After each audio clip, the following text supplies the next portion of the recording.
दाल मखनी इस तरह की बन के तैयार हो कि जिसे देखते ही दिल करे खाने को और पूरा घर इसकी खुशबू से महक उठे। इतनी मज़ेदार और इतनी शानदार दाल मखनी जब बन के तैयार होगी तो इसको किस तरीके से प्रेजेंट करना है, इसमें हमने क्या क्या चीज़ें डालनी है जिसके साथ लुक वाइज ये बिल्कुल बाजार जैसी देखने में नज़र आए, जिसे घर में हम आराम से बना के तैयार कर सकते हैं। दाल मखनी को दो दालों के साथ बना के तैयार किया जाता है, जिसके साथ इसका जायका भरपूर आपको मिलेगा। और ये दो दालें बहुत ही हेल्दी और रिच किस्म की दालें हैं। तो चलें शुरू करते हैं अपनी आज की रेसिपी और बनाते हैं बहुत ही शानदार किस्म की दाल मखनी।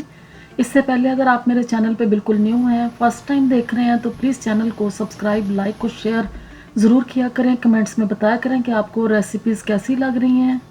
दाल मखनी बनाने के लिए दालों को भिगोना बहुत ज़्यादा ज़रूरी है। इनको हम अच्छे तरीके से 2-3 घंटे भिगो के रखेंगे ना तो दाल मखनी बहुत ही मज़ेदार बन के तैयार होगी। इसके लिए 1 कप मैंने लिया है काली साबुत मसूर की दाल का।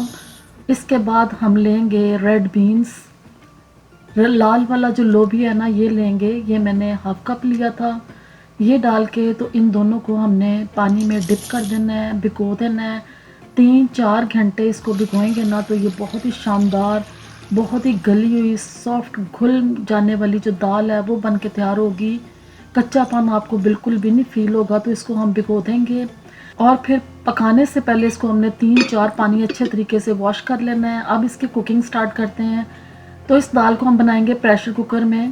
प्रेशर कुकर में मैंने ऑयल डाला है हाफ कप। फिर इसमें लहसुन अदरक का जो पेस्ट है ना वो 1 टेबलस्पून भर के डाल दिया है। लहसुन अदरक को हम ऑयल में अच्छे तरीके से फ्राई करेंगे। जब ये अच्छे तरीके से फ्राई हो जाएगी, इसकी शानदार खुशबू आनी शुरू हो जाएगी ना, तो फिर इसमें दरमियाने साइज़ का एक प्याज डाल देंगे बारीक कटा हुआ। ये डाल के तो इस प्याज को भी अब हमने इसमें फ्राई करना शुरू कर देना है। प्याज भी हल्का सा जब सॉफ्ट हो जाएगा, नरम हो जाएगा, इसको हमने ज़्यादा कलर नहीं देना, तब तक इसको हम ऐसे फ्राई करेंगे। और जब प्याज की भी खुशबू आपको आने लगेगी ना तो फिर इसमें डाल देंगे थोड़ा सा पानी। तो पानी इसमें मैं डालूँगी सिर्फ 1 कप, क्योंकि इसमें अब हमने डालने हैं मसाले। तो प्याज और लहसुन अदरक हमारा बहुत अच्छे तरीके से देखें फ्राई हो गया है।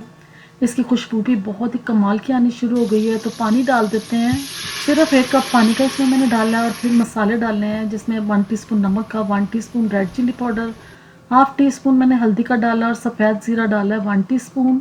अब ये जो हमने मसाले डाले हैं इनको अच्छे तरीके से भूनेंगे। थोड़ा सा जब इनकी खुशबू आनी शुरू हो जाएगी अच्छी सी, मसालों का कच्चापन दूर होगा, तो इसमें हम टमाटो प्योरी डाल देंगे, जो मैंने 1 कप भर के इसमें डाल दिया है। 2 बड़े साइज़ के टमाटर लिए थे, इनको ब्लेंड कर लिया था, यह मैंने इसमें डाल दिया है। वैसे आप इसमें साबुत टमाटर भी डाल सकते हैं स्मॉल पीसेस में काट के, लेकिन उनमें थोड़ा सा ज़्यादा टाइम लगेगा, तो हम झटपट बना के तैयार कर रहे हैं। अब इसमें थोड़े से मसाले और डालेंगे, जिसमें मैंने सूखा धनिया साबुत डाला है 1 टेबलस्पून, कसूरी मेथी डाली है 1 टीस्पून और काली मिर्च का पाउडर डाला है मैंने 1 टीस्पून। ये सब मसाले डाल के इसको हम दोबारा से मिक्स करेंगे, भूनेंगे मसालों को। जितनी भुनाई अच्छी होगी, इनकी खुशबू अच्छी आएगी, मसालों का कच्चापन दूर होगा, तो जायकेदार हमारा जो सालन है वो बन के तैयार होगा। इसलिए इसकी भुनाई बहुत ही अच्छे तरीके से करनी है। और फिर जब भुनाई अच्छे तरीके से हो जाएगी ना तो इसमें हमने दाल जो हमने भिगो के रखी थी ना, ये सारी इसमें डाल देंगे। दाल डालने के बाद इसको हमने एक मर्तबा इसमें मसाले में मिक्स करना है। मिक्स करके फिर इसमें हम पानी डाल लेंगे। और पानी आपने इतना डालना है कि दाल देखने में जो नज़र आ रही है ना, इससे कम से कम 1.5 इंच पानी ऊंचाई पे होना चाहिए।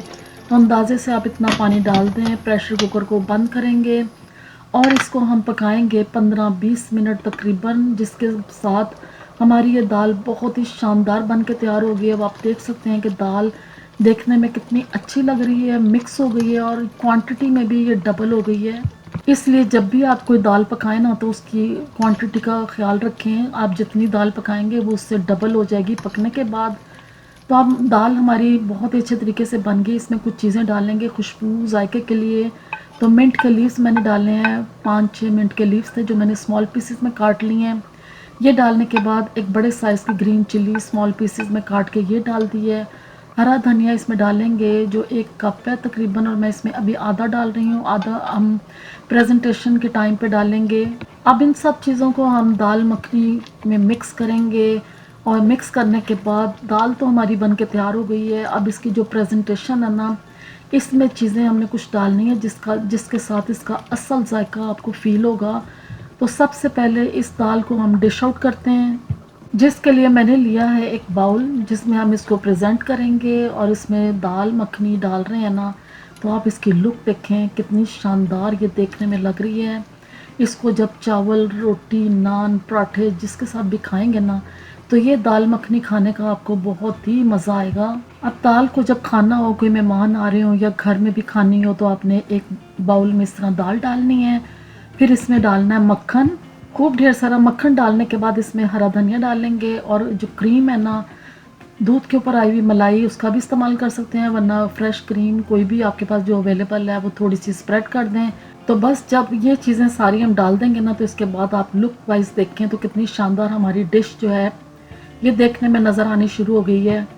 दाल मखनी जो बहुत ही लाजवाब, बहुत ही मज़ेदार बन के तैयार हुई है। आप इस रेसिपी को ज़रूर ट्राई करें, इंशाल्लाह आपको ये बहुत पसंद आएगी। और इसी तरह की मज़ेदार सी, हेल्दी और रिच दाल मखनी बना के ख़ुद भी खाएं, अपने घर वालों को भी खिलाएं। आपके घर में कोई मेहमान आ रहे होंगे और ये वाली दाल आप तैयार करेंगे ना, तो आपकी बहुत ही तारीफ़ होगी इंशाल्लाह। हर कोई इसे बहुत ही शौक़ से खाएगा। रेसिपी अच्छी लगी है तो प्लीज़ चैनल को सब्सक्राइब ज़रूर किया करें। कमेंट्स में बताया करें कि आपको रेसिपीज़ कैसी लग रही हैं। अपना फीडबैक ज़रूर दें, मुझे अपनी दुआओं में याद रखें। अल्लाह हाफ़िज़।